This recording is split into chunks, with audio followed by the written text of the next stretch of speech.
कहानी नीरू की है। पंजाब की नीरू की शादी दिल्ली के राहुल से होती है। दिल्ली कितना बड़ा शहर है ना, लेकिन आप लोगों का घर तो बहुत छोटा है।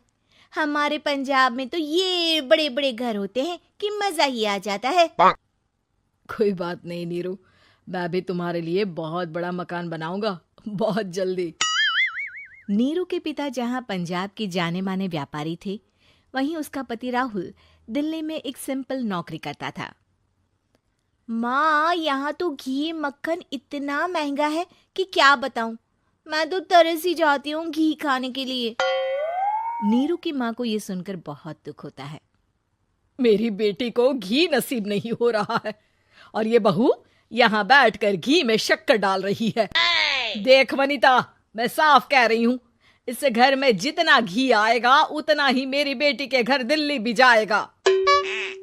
अरे ये क्या बात होती है माँ जी? बेटी का उतना ही करो जो अच्छा लगे। अब क्या मायके से घी और मक्खन तक की सप्लाई करोगी आप? हाँ, मेरी बेटी किसी चीज को तरसे मुझसे बर्दाश्त नहीं होता। अब क्या था, नीरू के मायके में 2 किलो घी आता तो 2 किलो दिल्ली जाता नीरू के पास। एक दिन, माँ बड़ी गर्मी पड़ती है दिल्ली में। इस घर में तो एक ही एसी है और वो भी ड्राइंग रूम में। सारा परिवार एक ही कमरे में सोता है। हाँ बेटा, वो तो हर घर की कहानी है। यहाँ भी एक ही एसी है। अरे बिल इतना आता है कि क्या बोलूं। तभी वहां राकेश आ जाता है। माँ, थोड़ी देर में यहाँ कुछ प्लम्बर आएंगे मेरे कमरे में एसी लगाने। जरा ध्यान से लगवा देना ना माँ। ओए, ऐसे कैसे तेरे कमरे में एसी लगेगा? हाँ राकेश, एक बार बात तो कर लेता। अरे पापा, वो वनिता को गर्मी में नींद नहीं आती। ड्राइंग रूम में सबके साथ सोने में वो अनकंफर्टेबल है, इसलिए। अरे पूरे परिवार के साथ वहां तेरी बहन नीरू भी तो सोती है। वो नहीं हो रही क्या अनकंफर्टेबल? समझ रहा है ना? अगर एसी लगेगा तो एक दिल्ली में तेरी बहन के कमरे में भी लगेगा, तभी तू लगा सकेगा। राकेश वनिता को सारी बात बताता है। वनिता करती भी क्या, मन मारकर बैठ जाती है। माँ, ये लोग ठीक नहीं है, क्या करूं मैं? अरे बेटी, यहाँ आ जा, तू यहाँ आकर रह ले। अरे छोड़ दे ऐसे पति को। कैसे छोड़ दूं माँ? समाज क्या कहेगा, लोग क्या कहेंगे? वैसे भी मेरा एक बेटा है मयंक। अरे हटा बेटा, तेरी उम्र ही क्या है, इतनी परेशान रहेगी तो काम कैसे चलेगा। खैर, बात आई गई हो जाती है। माँ को लगता है कि नीरू ठीक है, तो वहीं नीरू के मन में एक ही लाइन चल रही होती है, यहाँ आजा। माँ ने तो बोल ही दिया है कि यहाँ आजा। बस मयंक थोड़ा सा बड़ा हो जाए, इन गरीबों को छोड़कर मैं वापस माँ के पास ही चली जाऊंगी। वो इसी सोच में बाजार में चल रही थी कि मैम, आपका दुपट्टा जमीन को छू रहा है। नीरू जैसे ही उस लड़की की तरफ देखती है, देखती ही रह जाती है। हाय रे, कितना सुंदर लड़का है ये। अब क्या हुआ? मैंने कहा आपका दुपट्टा। तो खुद ही उठाकर दे दो ना। लड़का समझ जाता है कि नीरू उस पर फिदा हो चुकी है। वो उससे उसका नंबर लेकर चला जाता है। अब क्या था, नीरू और रोहित में लगातार बातें होने लगती है। मैं हरियाणा का रहने वाला हूँ, यहाँ एक बड़ी कंपनी का मैनेजर हूँ। अच्छा, और कितने बच्चे हैं तुम्हारे? बच्चे? अरे मेरी तो शादी भी नहीं हुई है।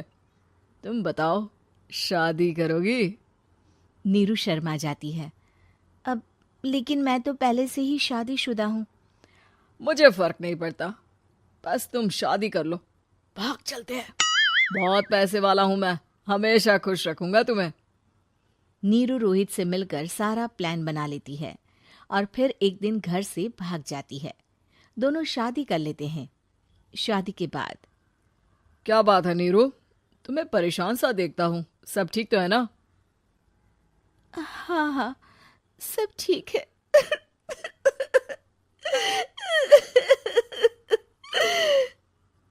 ये कहते कहते ही वो रोने लगती है।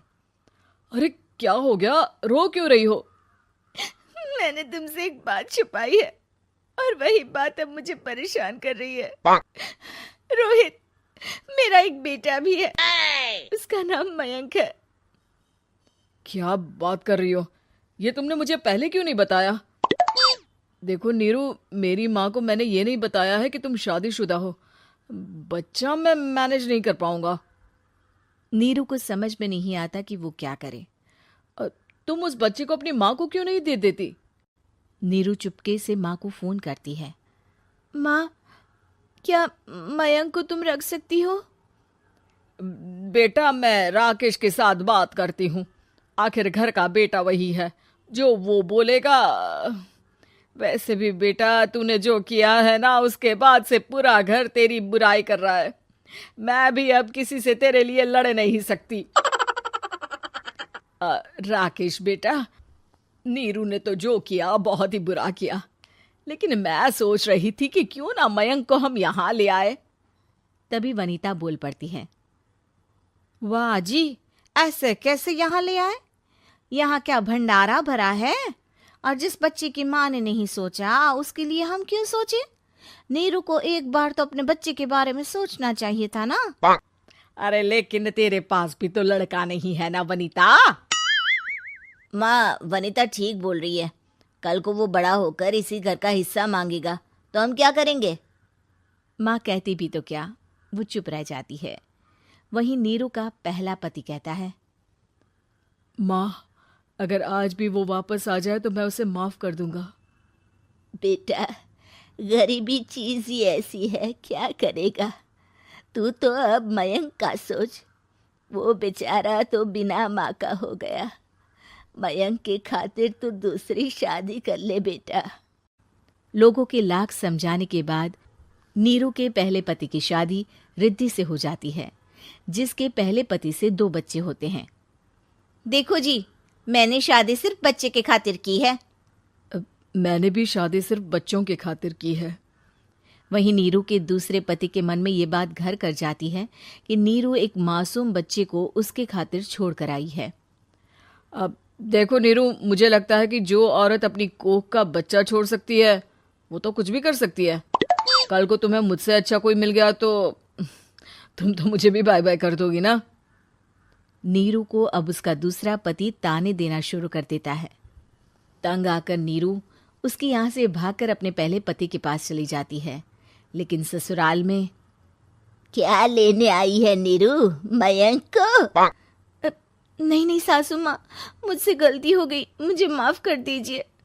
नीरू, अब वक्त खत्म हो गया है, मेरी शादी हो चुकी है।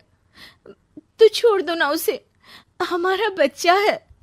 मैं आपको अपनी माँ नहीं मानता, मेरी नहीं मान तो बात अच्छी है। नीरू मयंक की बात सुनकर समझ जाती है कि उसके पास अब न आसमान रहा ना ही जमीन।